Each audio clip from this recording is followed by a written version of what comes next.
Your Creative Push, episode 143. This idea that you're born with genius, that you're born with talent, and that's what defines whether or not you succeed at something, I don't think that's true. I think it's about your passion, you know?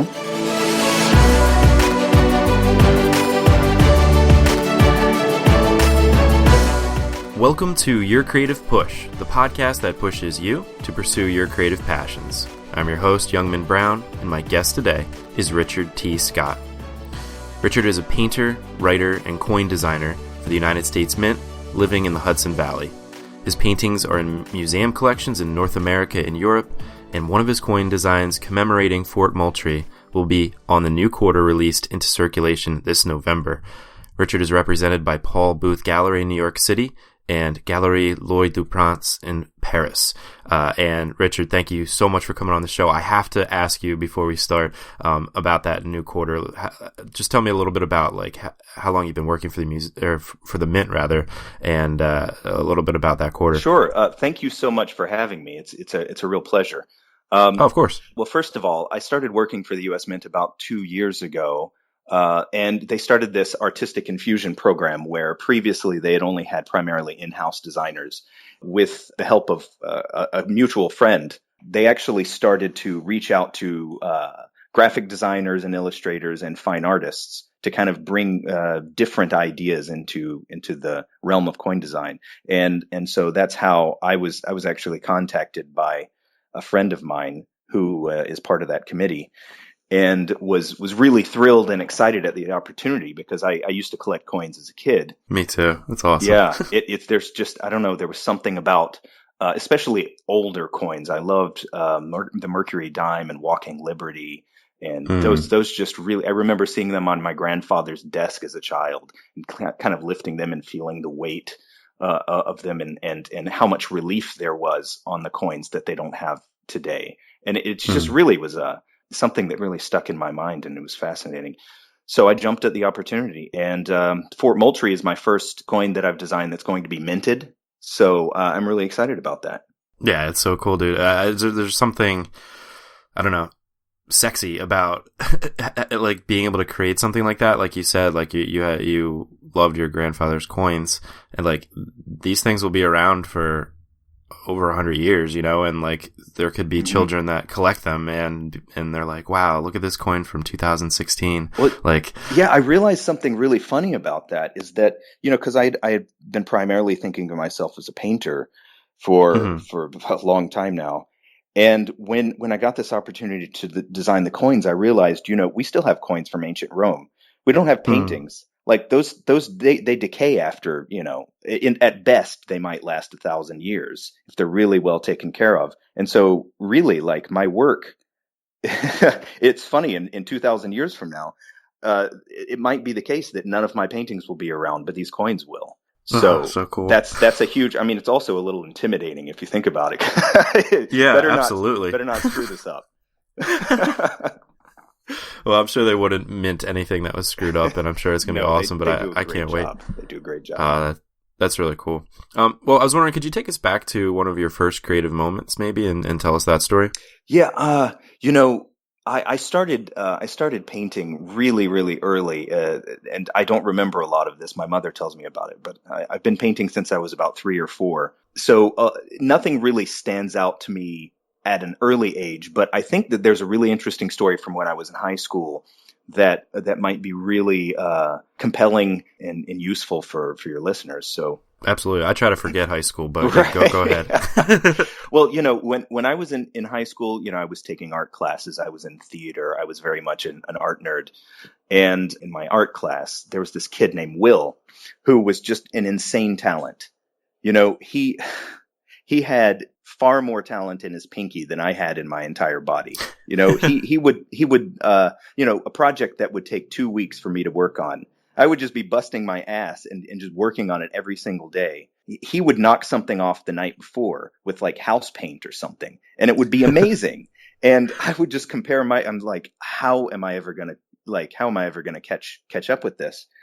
And so, I just started working harder and harder and harder. I mean, arguably, a lot of people told me I had some talent, but I didn't have that kind of immense talent. And over the years, I pursued painting in college and in grad school, and then ever since then, I've been focusing on painting.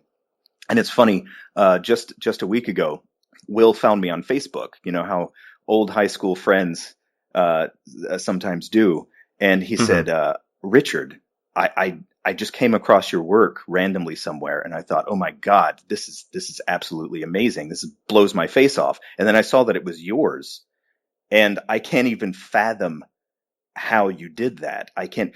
And what struck me was Will's a really great guy. And I think what happened is that he kind of rested on his talent. Like he just, and he's a graphic designer now. He's a great graphic designer. But what he really wanted to do was be a painter, you know? Mm-hmm.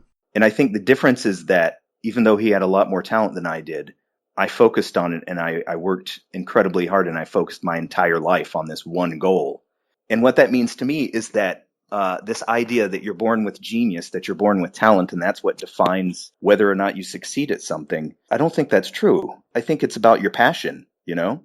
Absolutely. Yeah. It's all about the work that you put in. Exactly. Yeah. And sometimes like the Wills of the world are kind of cursed because, they don't have to necessarily, work hard, to get it. And I think everybody kind of has that will that they look at, that person that they kind of put on a pedestal, and they're just like, how is it so easy for them, and I'll never be like them. But instead of using it as like a huge gap, using that person as like a huge like gap that you'll never get to, I really appreciate what you did, because it's all about using them as motivation, using them as like kind of a goal to get to, right, or to surpass even. Right. Turner did the same thing. He was obsessed with this painter from, I guess, like 100 years. I'm not sure the exact date, but he was obsessed with this painter that was alive before him named Claude Lorrain. And he strove his entire life to match this great master. And I think, looking at Turner's paintings, this is my personal opinion, but I think that he surpassed him very quickly. But just holding something above himself, holding something to strive toward, and being able to kind of limit his ego and to continue to learn, I think is why he became such a great, that's why he became Turner, in my opinion. Yeah, absolutely. And you're right. And it's kind of about that hard work and not resting on your talents. If you do have that kind of a talent, not just like doing the same thing over and over again, it's putting the time in every day to try to challenge yourself, to try to make yourself a little bit uncomfortable too. Right. Absolutely. Now, aside from that kind of experience and kind of striving to do that and to become a better painter, and you're an amazing painter now, by the way. Thank you. Thank you very much. But are there any other like kind of daily resistances and things that held you back from being creative? I think they're kind of the standard ones that everybody runs into, or at least from my perspective, it seems like it, like crippling doubt. Financial strain is a big one, which has been more so in the past. And, I think I haven't had so much, I've always been kind of a strange, bird in this way. I haven't had so much of a problem with focusing on my creative endeavors. I've had a problem with being able to strategically and practically kind of buy myself the time and the space to do them. You know what I'm saying? So I've just had this ever since I was a child. I've had this kind of persistent need to create things. And I've always had to force myself to be more practical. Otherwise, I would just be, starving. And fortunately, I'm not. So so that practicality has been, the idea is also, I would say the big one is the idea, even though I've always been kind of driven to be the best painter I could be, I never believed that I could actually be successful at it, And there was this kind of mental block, whether it was in terms of like monetary success or in terms of any kind of acclaim or exposure for my work. It took me a very, very long time to actually believe that it could happen. And I think when I finally had certainty on that, then I was able to figure out how that could happen, whereas the doubt kind of clouded my mind. And that's something, even today, like I still struggle with doubt, and I have to do some yoga. I have to go for a run. I have to get myself in the right mind state, to be at peak performance. then you can find that moment of certainty, and your best work comes out.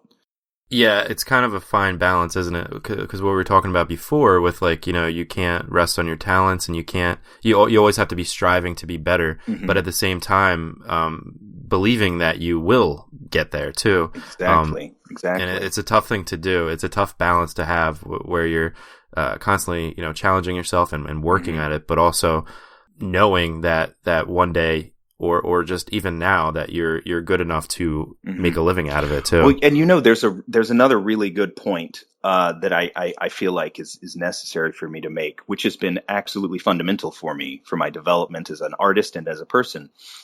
First, I have to say, a lot of this is just a head game. Like, as I mentioned before, you have to get yourself in a peak state. But through putting yourself in that kind of zone, I've learned there are always creative solutions to every problem if you're looking at it from the right perspective. So what I keep telling myself is to be optimistic, to be realistic, and to be honest with myself about my strengths and especially my weaknesses and the reality of the situation. I have to be constantly re-educating myself about the factors at play, whether it's my career or in the specific painting that I'm working on, and brainstorm until I find a solution. But one thing that really helps with that is something I call collaborative competition. And this is if there's one thing that I can give to the world, and I know I didn't invent this idea, but I have been working really hard to clarify it. But if there's one thing that I hope people can take from this, it's this concept.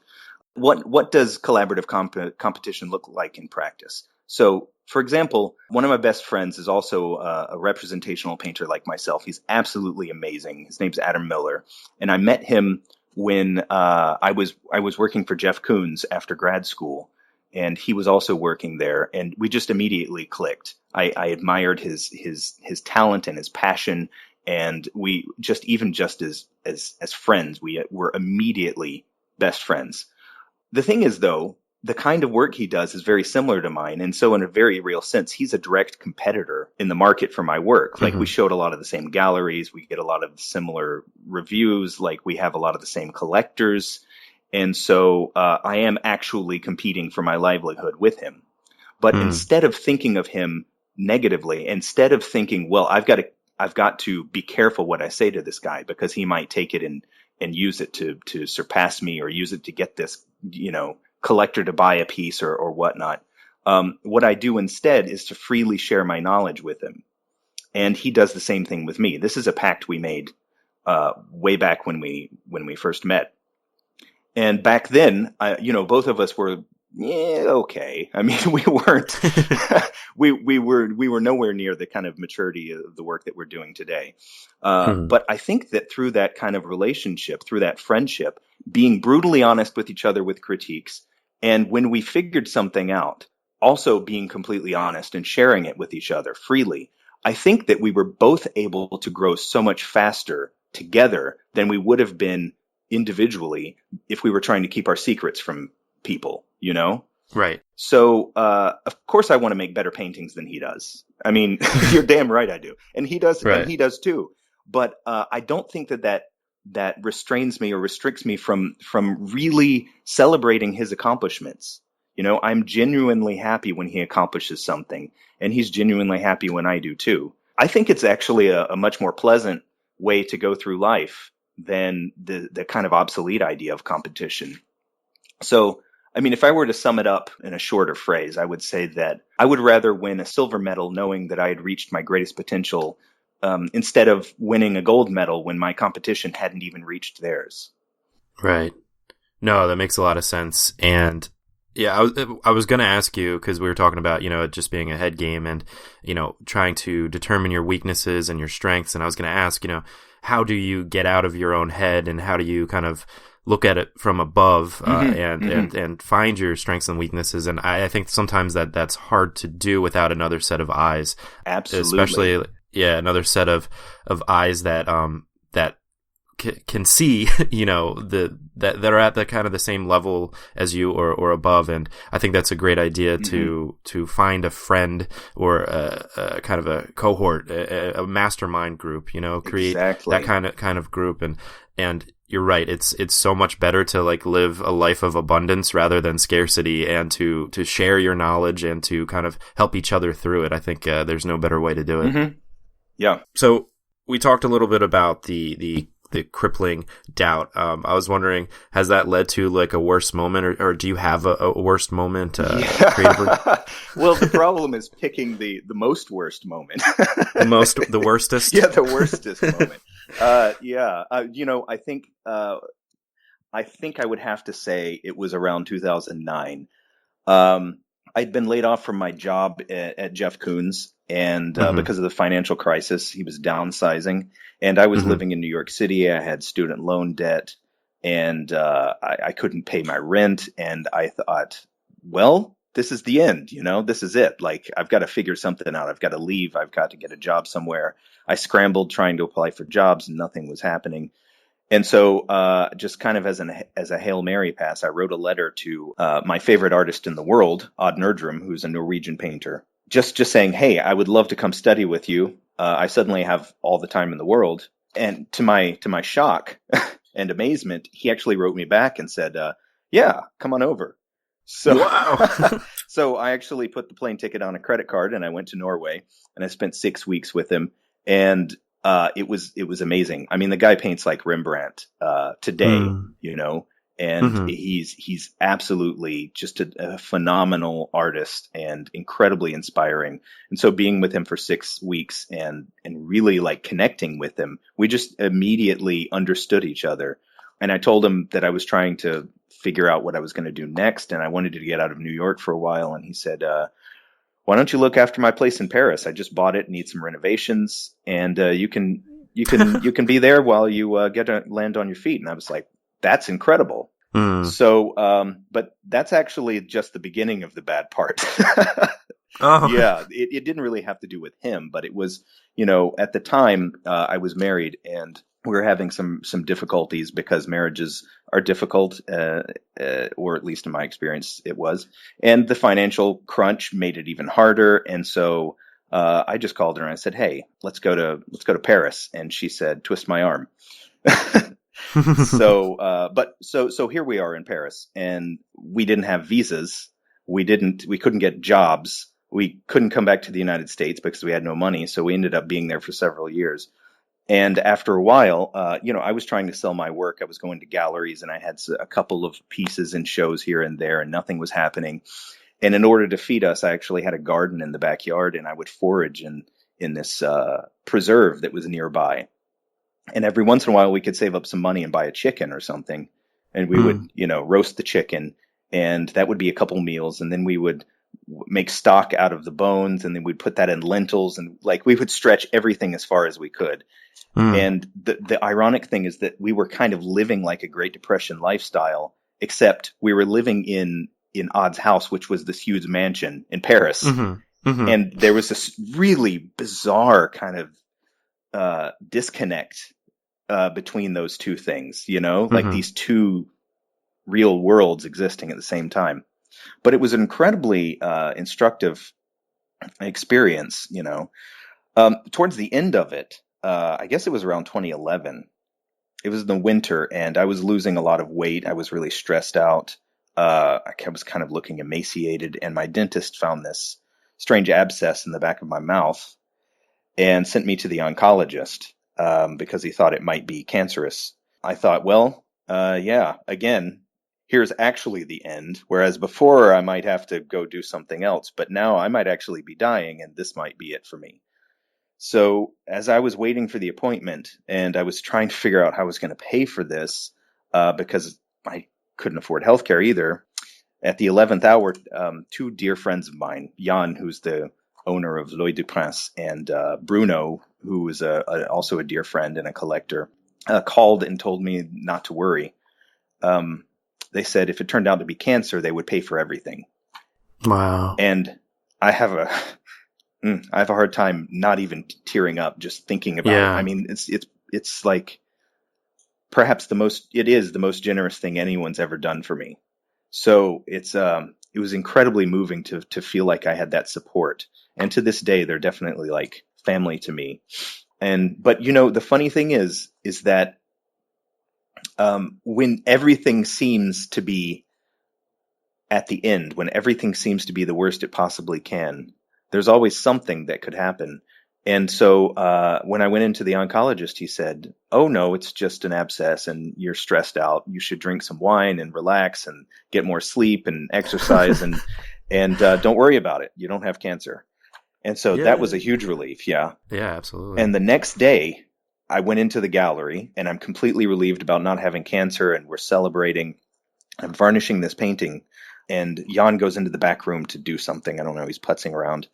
And this businessman walks in and he starts asking me about some sculpture that's on exhibition. And in my broken French, I try to help him as best I could. And then we end up having a long conversation. And I guess he thought I worked there. But eventually he asked me about the painting I was varnishing. And I told him the story behind it, which is a little too long to recount right now. But he was really incredibly impressed by it. He loved the painting. If anyone wants to see it, you can find it on my website or online. It's called Midwinter Saint. Okay, we'll have that linked up too. Yeah, and it's a portrait of a woman with very piercing eyes, kind of staring directly at the viewer. And so he was really taken by that painting. We ended up talking for quite some time. We had a great conversation. And then I had to catch the train and get home. So as soon as I got home, I got a call from Jan. And he said, "So Richard, do you have any idea who you were talking to?" And I said, "Well, no, but I can tell this is a leading question, so you're going to tell me, right?" And he said, "Yeah, that was Prince Morad El-Hattab, and What? he just bought 4 of your paintings." What?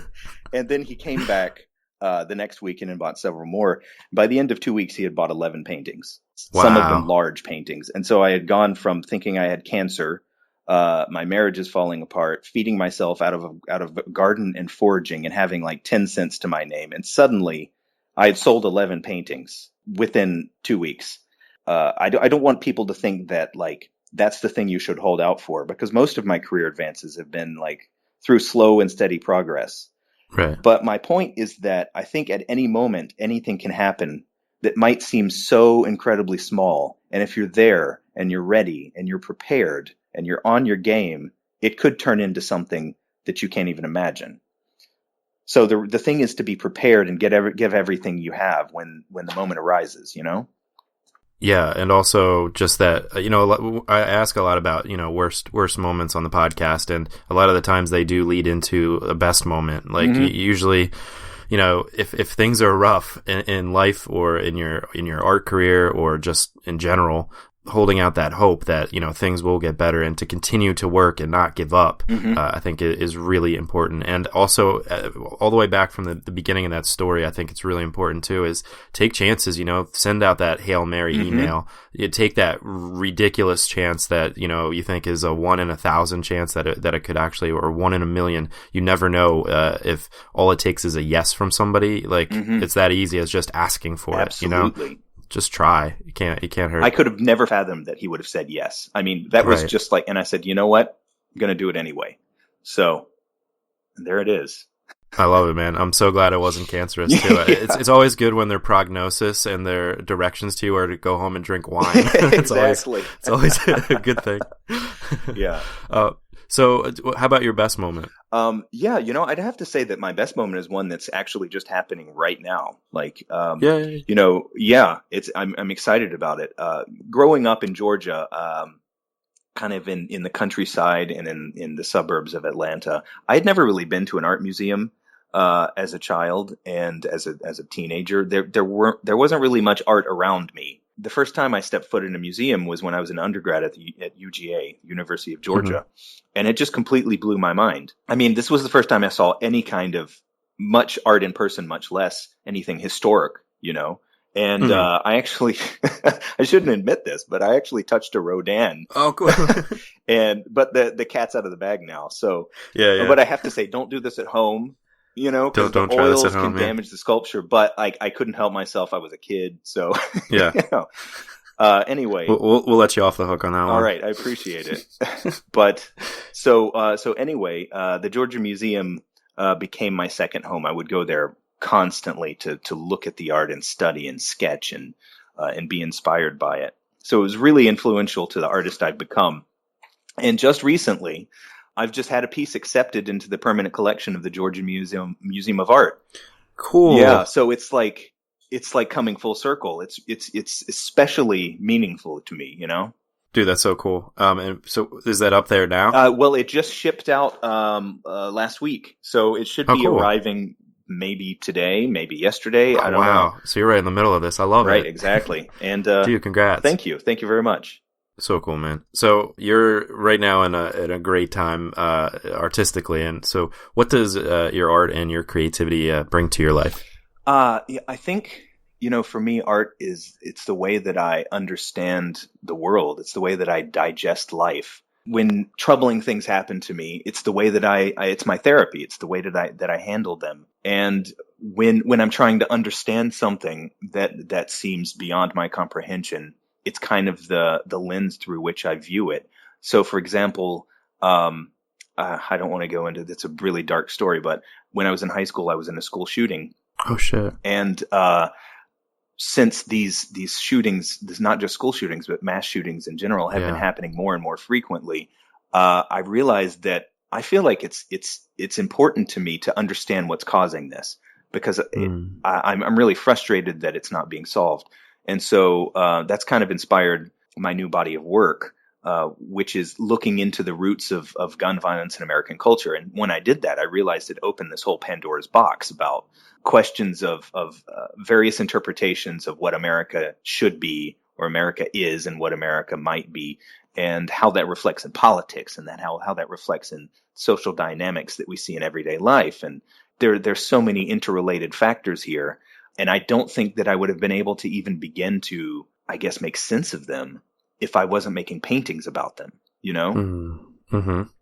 Absolutely. Yeah. And so it's really just, essentially it's the way that I understand the world. Yeah. I mean, for me, I don't know how I feel about something until I write about it, until I can kind of flesh it out that way. Mm-hmm. I think it makes total sense. It's a way to kind of understand yourself and understand the world and how you feel about the world too. And Precisely. try to make sense out of this crazy existence that we live in, where things like that happen to you can happen. It's just it's insane. Precisely. You talked a little bit about your inspirations, but who would you say is your greatest inspiration? Oh, wow. I mean, I have a lot of inspirations. If I have to pick one, I'd have to say it's Rembrandt. Mm-hmm. One of the things I really identify with is how he grew up in the son of a country miller. And at the time, it was something like the middle class today. And, mm-hmm. Back then, moving from one class to another was almost impossible. It's difficult today, but then it was pretty much non-existent. Yet this guy, through passion and just hard work and study, became one of the greatest painters in history. He was respected by the most powerful people in his society and all throughout Europe. And even though his career, and this is the thing that really strikes me about him, even though his career was dependent upon their patronage, of all of these noblemen and these really wealthy tradesmen in Holland and Amsterdam at the time, he still made this painting, this masterpiece called The Night Watch, which kind of pointed at a couple of them, calling them out for this conspiracy to murder. And in doing so, he lost absolutely everything and went bankrupt. So he'd gone to the highest heights you could possibly reach, and on a principle that people should be held accountable for their actions, he was willing to give everything up. And do you think he gave up after that? Mm-mm. No, absolutely not. He didn't give up. He was destitute. He was bankrupt, and yet he funneled all of that into his work. And I think his paintings became even better. They became much more emotionally poignant and powerful. And his late work, a lot of his self-portraits, they're anguished and they're crushed, and yet they're still proud. They still have this indomitable spirit, And these are some of the most personal and intense works of art in history, and they continue to inspire me to to channel anything that's going on and just find a way to make the art better. Yeah, it's like you have to do your work, kind of ignoring your life circumstances almost, and just being as honest as you possibly can, and almost hoping that your work isn't noticed until you're like long dead, you know, like right. As depressing as that is, but it's like it's not doing something to do it for somebody else, you know, like to be dishonest and to or be dishonest to yourself and what you believe. Right. And I think that's really the best path to reaching other people because I think people are smart. People can tell when you're being disingenuous in your work. Yeah, people can smell bullshit really easily. And when you're being completely authentic, I think that they really connect with that. I think that people identify with that, and they can understand much better where you're coming from, and they respond in a better way. So if the purpose of art is to form connections between people and to create transformative experiences to allow us to perceive different perspectives, then the best way you can do that is to just be completely genuine and authentic and follow your passion, you know, and follow it to fulfill what you need to out of the work. Yeah, and it's one of the hardest things to do, and I guess it comes with practice, but yeah, doing that is sometimes really hard to do because you think the opposite will happen. You know, you think that nobody will respond to this, or people will be turned off by this because nobody will understand why I think this way, or you know. But it's like you said, it's the opposite. It's that's the way that you can create those connections, and through honesty, really. Yeah, absolutely. Did you have a favorite book or YouTube clip or anything else that you draw inspiration from? Yeah, actually, you know, I wanted to point out, if you haven't seen it already, there are a lot of videos on this, but I'd suggest first watching the TED Talk with this artist named Theo Jansen. Okay. Spelled like Theo Jansen, but I think it's pronounced. I might be pronouncing it wrong. I think it's pronounced Theo Jansen. Okay. He engineers these really fascinating mechanical creatures that he calls strand beasts. And they're just made out of like electrical pipe, like plastic tubing, and they use compressed air from the wind. They have sails, and they use compressed air from the wind to actually be self-propelled and walk across the beach. And these things are huge. Whoa. They look like some kind of design that you would get out of one of Leonardo da Vinci's sketchbooks. Right. You know, they're really beautiful looking, and they're surreal. The thing is, there's no electricity. There are no motors. There are no computer chips. There are no batteries. This is all just wind power and very, very basic, simple mechanical solutions. What I'm really inspired by is just the genius of being able to think around problems in an innovative way. Like today, our tendency is to solve problems with technology. Like if you can't figure it out, just throw some tech at it. That'll do it, right? And I think many times that is a good solution, but sometimes it might not be. Maybe sometimes the most elegant solution, or the most effective solution, might be down some forgotten avenue of exploration that humanity overlooked centuries ago. You know? Absolutely. No, I agree completely. I think you're right. We do throw technology at too many things, and even though it seems like that's like innovating, it isn't necessarily. You know, it's just going down the same kind of branch, and to be able to think outside the box and create a new branch, or like you said, a long forgotten branch is I don't know. I think it's important for us as humans to find other ways to do things. Absolutely. Yeah. Oh man. So before we get to the final push, I was wondering, do you have anything happening now or coming up? Oh, yeah. Yeah. So right now I have the largest piece in that I've ever done in my life is on exhibition at Paul Booth Gallery in New York City. Up until September 10th, the show is called Fourth Wall. And this piece is a real monster for me. It was like my white whale. It took me 3 years in total to finish it. Oh, wow. Yeah.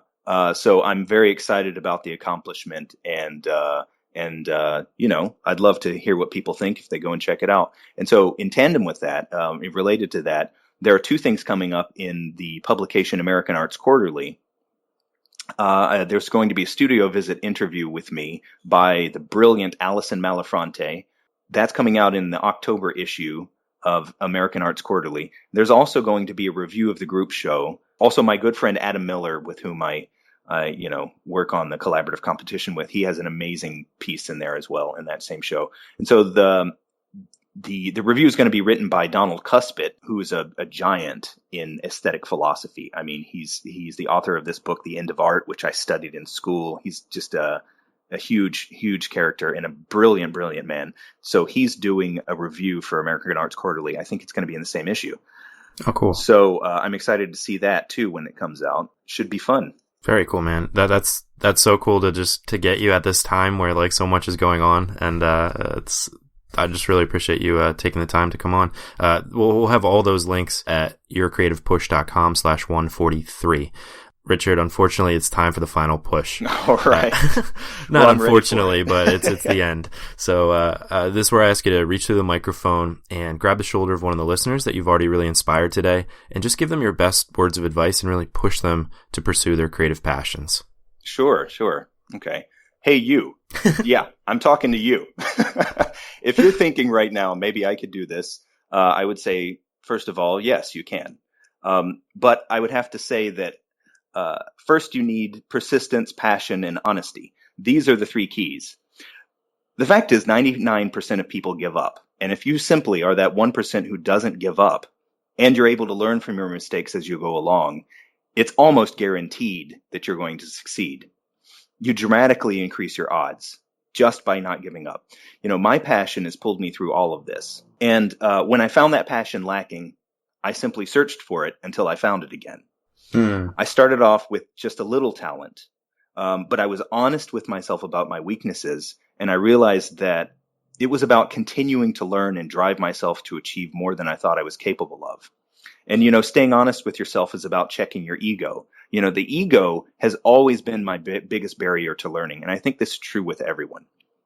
If you can get a handle on the kind of interior resistance of your ego, and you can remove that and be open to constructive criticism from the outside, then that's really going to help you grow and get to the point where, you know, your ego is actually substantiated because you got proof for it. You know? Absolutely. And so, above all, you have to believe in your potential.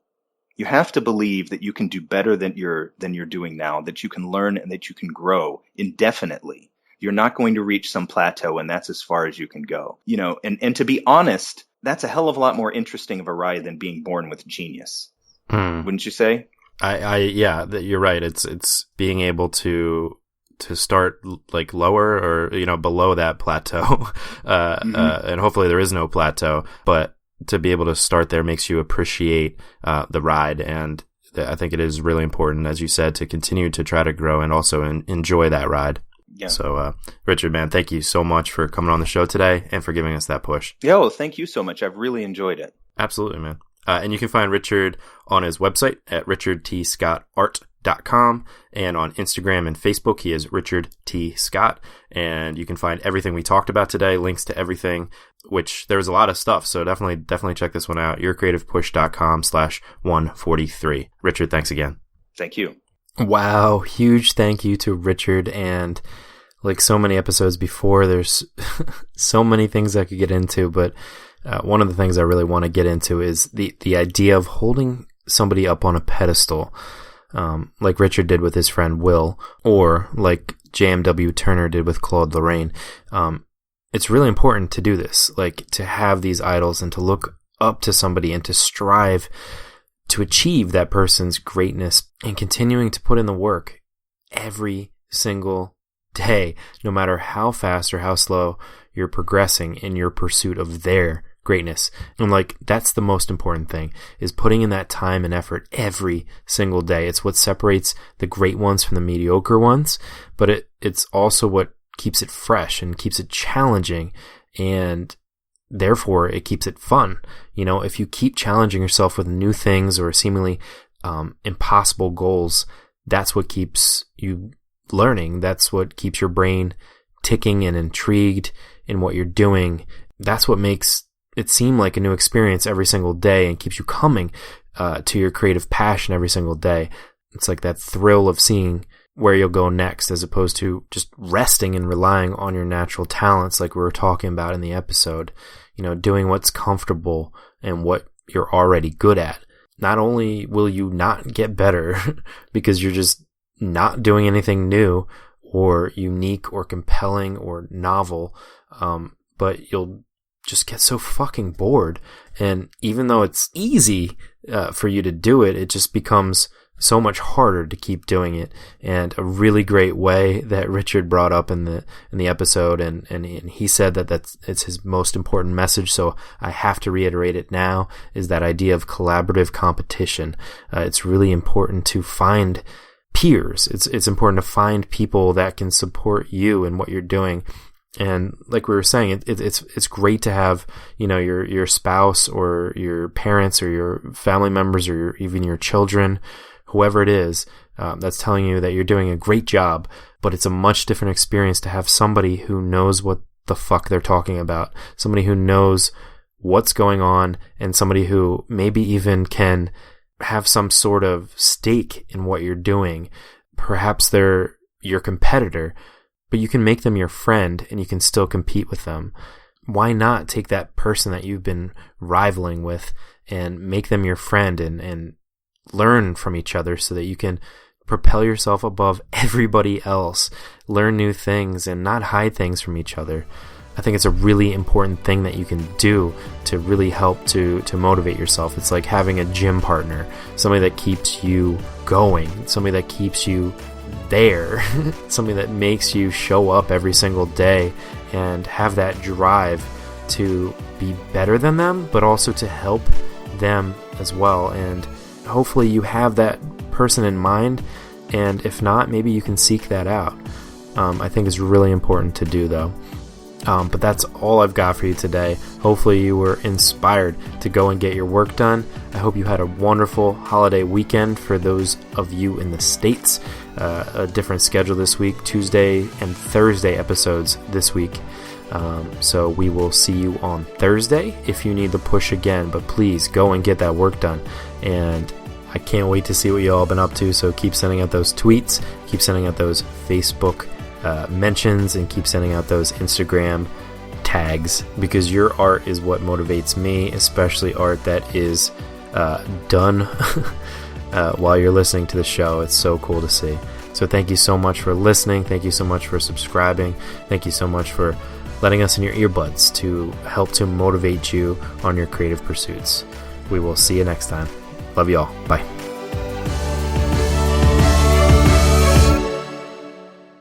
Never miss a push. Head to yourcreativepush.com/subscribe to find the easiest way for you to subscribe to the podcast.